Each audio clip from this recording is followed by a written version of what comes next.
देशाभिमान, स्वाभिमान आणि आपण जिथं काम करतो त्या आस्थापनेविषयी मनामध्ये असलेला एक उच्च कोटीचा आदर, सन्मान त्या इन्स्टिट्यूटच्या विषयी असं काहीसं आज मी तुम्हाला थोड्याशा विनोदाच्या अंगाने ऐकू इच्छितो. पहा, एका कॉर्पोरेट कंपनीमध्ये चायनामधलं काम घेऊन एक चायनीज अधिकारी, तसं पाहिलं तर इंडियात त्याचीच नियुक्ती नेहमी व्हायची. त्याचं कारण मोडकं तोडकं त्याला हिंदी येत होतं. असाच तो एका ट्रीपमध्ये आपल्या या मुंबईच्या विमानतळावर उतरला आणि त्याने टॅक्सी हायर केली. टॅक्सीवाल्याला अगदी विनंतीपूर्वक त्याने हात केला. टॅक्सीवाला येऊन थांबला. त्याने ठिकाण सांगितलं, अंधेरी जाना है.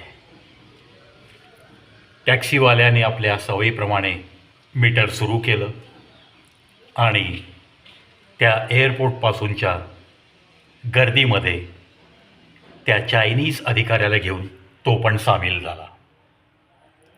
अर्थातच ट्रॅफिक, मुंबईचं ट्रॅफिक, एअरपोर्टच्या आसपासचा भाग, प्रत्येकाला जायची घाई यायची घाई. त्यामुळं तसं पाहिलं तर टॅक्सी स्लो चालली होती आणि चायना अनेक फास्टेस्ट ट्रेन असलेला देश, फास्टेस्ट गाड्यांचं इनोव्हेशन त्यांच्याकडं होतं आहे. अशा देशातला हा अधिकारी तो टॅक्सीत बसला, खिडकीतनं इकडे तिकडे बघायला लागला आणि आपसुकच त्या ड्रायव्हरशी मोडक्या तोडक्या हिंदीत गप्पा सुरू झाल्या. एक समोर ओव्हरब्रिज दिसत होता. त्याच्यावरनं जाणारी वाहनं हा खिडकीतनं पाहून चायनीज उद्गारला, अरे वैसे आपके भारत में ये कारें, बसेस बहुत स्लो चलती है ना.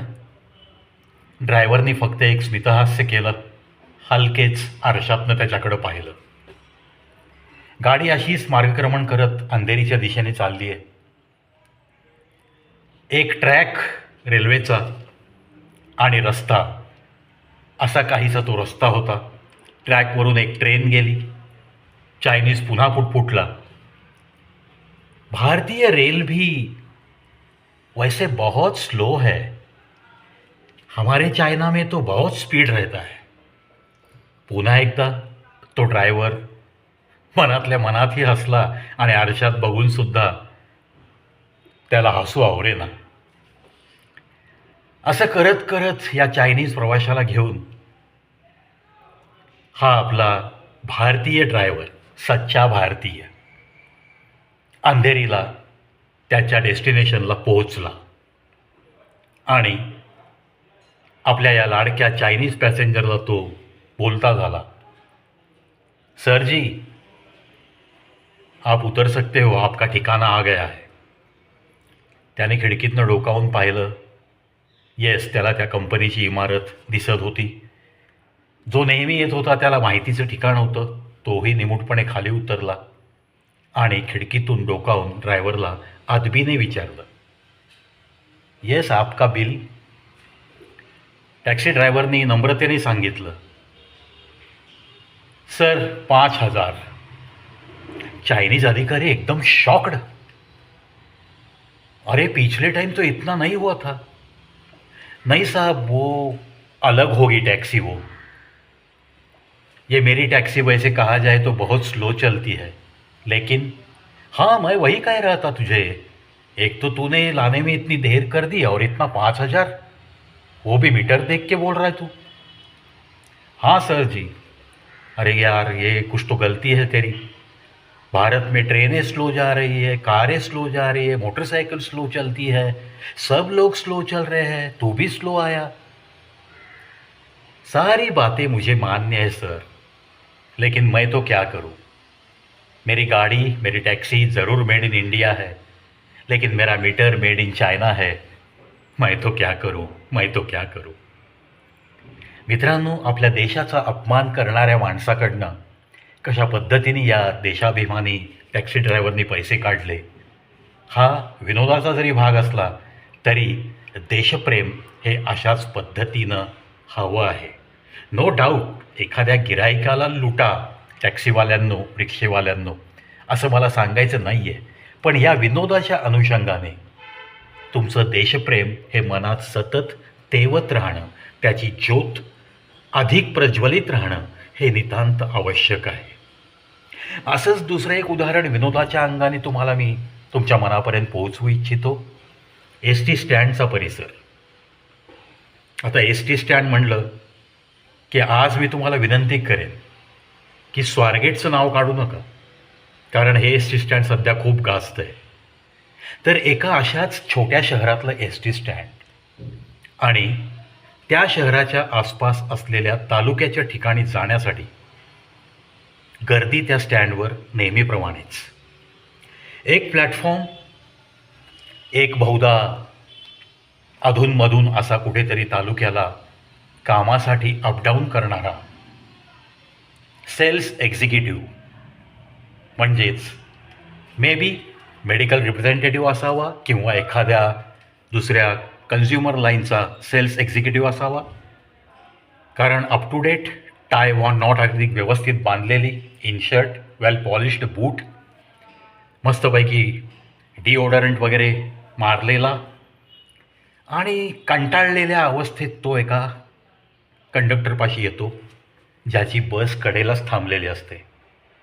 हा इसम त्या कंडक्टरकडे बघतो, पुन्हा पुढे जाऊन त्या गाडीचा बोर्ड बघतो आणि पुन्हा लगबगीने कंडक्टरकडे येतो आणि विचारतो, अरे गेली 15 मिनटं ही गाडी इथं थांबली आहे, तशी पाहिली तर जास्त भरली पण नाही आहे, मला पण त्याच गावाला जायचं आहे, तर हा खटारा साधारणतः किती वेळाने निघेल, असा प्रश्न त्या सुटेड बुटेड टाय घातलेल्या सेल्स एक्झिक्युटिव्हनी जसा त्या खाकी ड्रेसवाल्या कंडक्टरला विचारला, तसा तो कंडक्टर इन्स्टंटली, म्हणजे एक सेकंदही न थांबता त्याने एक स्थिर नजर त्या सेल्स एक्झिक्युटिव्हकडे टाकली आणि खूप प्रेमाने त्याला उच्चारला की असा तुमच्यासारखा थोडा कचरा अजून बाकी आहे गाडीत बसणे, त्यानंतर हा खटारा नक्की निघेल साहेब, चला आत बसून घ्या. या अशा उत्तराने अतिशय खजील झालेला तो सेल्स एक्झिक्युटिव्ह, कुठून मी या कंडक्टर पुढं शहाणपणा करायला गेलो असा चेहरा करून अतिशय अपमानित मानेने खाली मान घालत तो त्या एस टीमध्ये चढला आणि आपल्या एक मिळालेल्या सीटवर स्थानापन्न झाला. मित्रांनो, तुम्ही कुठेही कार्य करत राहा, तुम्ही कितीही मोठ्या अधिकारावर राहा, पण तुम्हाला असे अधिकार कोण देतं की समोरच्या व्यक्तीला अतिशय कचरा समजून त्याच्याशी संवाद साधायचा, समोरच्या व्यक्तीला त्याच्या उपजीविकेबद्दल स्वाभिमान असू शकतो, हा विचारही तुमच्या डोक्यात न येण्याचा सुसंस्कृतपणा कुठून तुम्ही शिकता? गरज नाही आहे हो अशा गोष्टींची. तुमच्या अंगामध्ये जितकी विनयशीलता असेल ना, ती महत्त्वाची आहे. तुमचं पेपरवरती क्वालिफिकेशन काय आहे हे महत्त्वाचं नाही आहे. भले तुम्ही 4 बुकं कमी शिका, पण माणसाला माणूस समजून जो वागणूक देऊ शकतो ना, जो माणसाशी माणसाप्रमाणे वागत स्वतःचं आयुष्य जगू शकतो ना, त्याच आयुष्याच्या उजेडात कित्येकांचा अंधार दूर होऊ शकतो, या गोष्टीवर माझा तरी विश्वास आहे. तुमचा अशा गोष्टींवर विश्वास आहे किंवा नाही? आजच्या या दोन्ही गोष्टी विनोदाच्या अंगाने तुमच्या कानापर्यंत पोहोचवताना तुम्हाला देता येणारा मला संदेश जो तुमच्या मनापर्यंत पोहोचला किंवा नाही, कॉमेंट बॉक्समध्ये हा प्रवी तुमची वाट बघतोय. आणि मित्रांनो, 7,810 व्हिडिओंचा टप्पा आपण 4 वर्ष 9 महिने आणि 8 दिवसात पूर्ण केलेला आहे. अर्थातच क्रेडिट गोज टू यू. तुम्ही लोक माझ्यासोबत आहात. तुम्ही लोकांनी सबस्क्राईब केलं आहे. काही लोक आवडीने हा चॅनल ओपन करतात, पाहतात, मला फोन करतात, मला रिप्लाय देतात, मला मेसेजेस पाठवतात. एखादी गोष्ट आवडली की अगदी मन भरून कौतुक करतात. त्यामध्ये खूप काही सुशिक्षित मातब्बर मंडळीसुद्धा आहेत. त्यांची विद्वत्ता, त्यांचं आजचं स्टेटस पाहिलं तर त्यांचा एक एक शब्द माझ्यासाठी खूप अनमोल आहे. कारण शेवटी मी एक छोटासा कलाकार आहे. सतत धडपडत राहणं, एवढंच ब्रीथ घेतोय आणि आईवडिलांच्या आशीर्वादावर आणि तुमच्यासारख्या सगळ्यांच्या प्रेमाच्या जोरावर फक्त चालत राहणं, यालाच माझं कर्तव्य मानत मी हा चॅनल सुरू केला होता आणि सुरू राहणार आहे. पुन्हा एकदा आपलं नेहमीचंच वाक्य तुमच्या मनापर्यंत, सफ़र जारी ही रहेगा. बस देखते रहिए, सुनते रहिए कवि प्रवीत शो ऑन यूट्यूब. सुनो सुनाओ और अपनी ज़िंदगी को कल से आज थोड़ा बेहतर बनाओ. इसी स्लोगन के साथ ये प्रवी तो बस आपको यूं ही मिलता रहेगा, मिलता रहेगा, मिलता ही रहेगा.